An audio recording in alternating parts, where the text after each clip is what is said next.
Did you know that the pH of your soil can impact your plants? Well, here to explain it all is Clarissa. Hi, Clarissa. Hi, how are you doing today? Great. So tell me a little bit about the impact that soil can have on our plants. Yeah, so soil is, I always like to start explaining the difference between soil and dirt. Oh, there's a difference? Yes, there is a difference. So dirt is like the dislodged particles that you'll get under your nails, you'll track into the house and your family gets mad about. Yes. Soil is a nutrient-rich support for our plants. It also provides the plant available nutrients, as well as there's the pH to the soil that will play a role in the uptake of the nutrients. What does soil pH tell us about our plants? Yes, so pH is a scale that goes from 0 to 14. 0 to 7 is acidic, 7 is neutral, and above 7 to 14 is going to be alkaline, the alkalinity of the soil.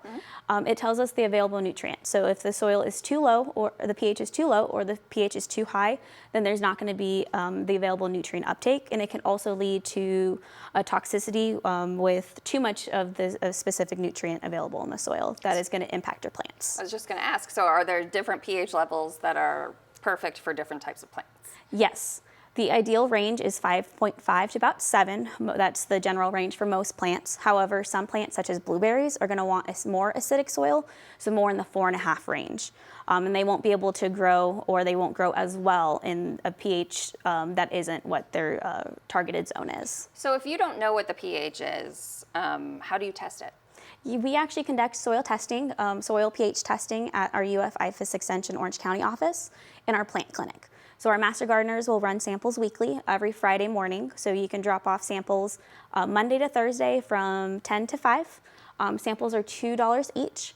And we are able to run those samples for you, and then we'll get you the data. What we need is about a Ziploc bag, the sandwich size, about half full of soil. I recommend using a hand shovel, like a trough, to be able to get below that layer of topsoil. The layer below the topsoil is where your plant roots are going to grow. Okay. And even multiple samples. So anywhere. That's what I was going to ask. So, like you mentioned blueberries. So if you had a patch of something here, a patch of something here, a patch of something here, do you want to take samples from each of those and put them together, or keep them separate? I would keep them separate. And if you bring us 3, so you can label number 1 as blueberry, number 2 as rosebush, number 3 as azaleas. And then we can see, okay, that we knew the blueberries, we're going to want a lower pH. So if we see that your blueberry pH, the soil of that area is too high, then we're able to make recommendations. And because sometimes it's not necessarily one pH for the whole yard, it can vary. So that's why we recommend multiple samples. Is that why hydrangeas have different colors? Yes, the soil pH will impact the hydrangea color, which is super fascinating to me. If you're looking to change the color of your hydrangeas and adjust the pH in your soil, how do you do that?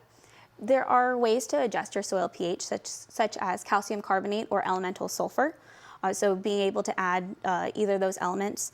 The first step 1 is getting that soil pH test, so you know where you're at, and being able to adjust appropriately. My number 1 recommendation is getting that soil test, and then contacting your local extension agent so we can give you the exact recommendation for the specific plant. That's fantastic. So I see blue hydrangeas in my future. Absolutely. Thank you so much for all these tips and tricks about soil. Thank you for having me. So now you know how the pH of your soil can impact your plants, and how to get it tested and to make improvements.